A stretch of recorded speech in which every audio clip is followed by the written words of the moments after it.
McCauley prayed up in Syracuse, New York. We're talking about humility.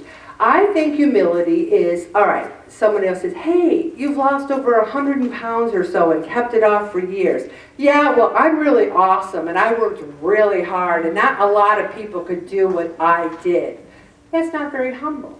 Or if you say, through the grace of God, I tried so many other plans, I gained the weight, I lost the weight, gained it back, but this is different now because Jesus is there holding my hand and helping me. I've got a whole group of people, we're working on it together. To me, that's a more humble statement. When you agree, that's showing humility. That's what we need to do. Many people in this group, I feel, have a bad form of humility where they don't recognize their own importance. That is not humility. Self-depreciation is not humility. Our self-development is a spiritual necessity, not a form of selfishness. And it doesn't mean you always have to be nice. You know, Jesus wasn't always nice. He told people things they didn't really want to hear. He told them, this is the way to the kingdom of God. Being nice is not humble. Being kind when you're saying something like, to my son, you know, Vincent, you know, I love you and I'm glad you had a good birthday. You know, when a text is interrupted midstream, I'm worried that something happened. Just let me know next time. That's a kind exchange. Instead of going off, I'm your mother. You need to let me know what's going on. Try to be humble in the way you respond when you want something that makes it important to you. To be nice is to accept anything, even sin itself. Humility does not mean that you accept sin itself. You know, if one of my children came to me and said, Mom, you know, I'm pregnant, I'm not married, and I'm thinking about having an abortion, I would have a very long, we'd talk about it, we'd have counseling, we'd go through everything under the sun. Because to be nice, I might, oh, do whatever, it's your life, it's your body, do what you want. I would not speak to my daughter in that way. Sometimes being nice is confused with humility. Humility is actually a sign of great courage and deep spiritual understanding. Again, I want to say, in humility, there is no fear. Now, there's 4 steps to be emotionally honest with yourself. Remember I told you that I didn't think it was a good meeting. Like if I had a meeting, I wouldn't think it was a good meeting until I went home and said to Bob, how was that meeting? And he said, that was a good meeting. I said, oh, it was a good meeting. Now, do you think Bob would ever say, Ellen, that meeting stunk? You have never been, it's never been worse. I hated it. No, you didn't help anybody. It was terrible. But I would always say, what is Bob going to say about it? Now I'm like, I did the best I could. I worked hard. I'm hoping somebody got a message. Jesus, I know I'm doing this for your greater glory. Finding the emotional validation through my faith in God. You can make serious changes in your life by developing new habits and new behaviors. But you have to recognize them first. You have to recognize the emotions, even the unpleasant ones. You know, you have to stop by saying things like, well, I feel like you're not really trying to lose weight. But is that true? You know, do I know how you're doing actually? I think we can confuse our beliefs with our emotions. They give you a few examples here. I'm already very annoyed that you will probably be late for our appointment. When you are late, I feel devalued as a person. You know, if someone you know is always late, is it humble to say that? Well, it's a genuine emotional statement.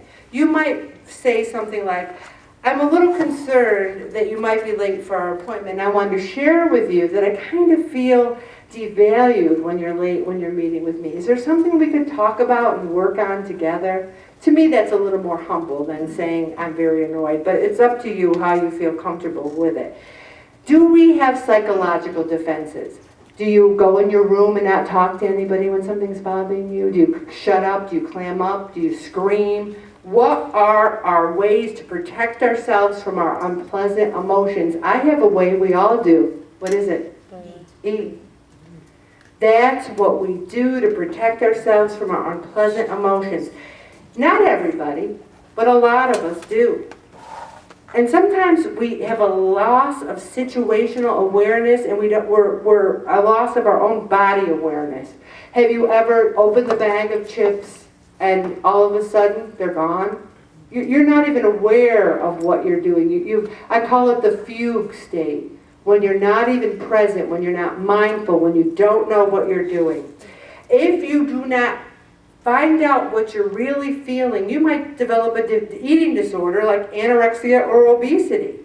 We've done the same things over and over. If we don't stop doing the same things over and over, we won't change.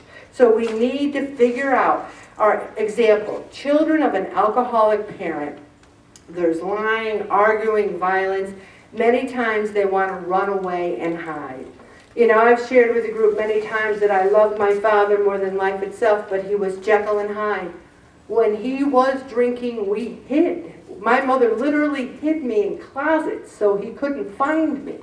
Do you know what it's like? Many of you might, to be 6 years old and hiding in a closet because you were afraid. And the thing about that is, when I grew up, I didn't hide literally, because I had to work, I had to go out in the world, but I hid behind the weight.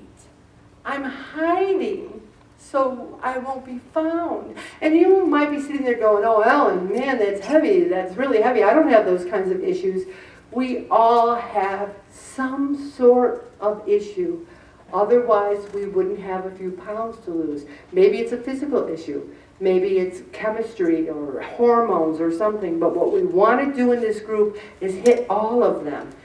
Sometimes they'll resonate with you, sometimes they won't. But if you are hiding behind the weight, God knows you. He knows you're there. You can't hide from Him. He's with you at all times. So we need to learn how the past lives in the present. You don't think it does? We are a culmination of everything in our lives to today. It can either define us or it can stop. Oh my gosh, I'm really going on and on. I had no idea. This is so powerful here.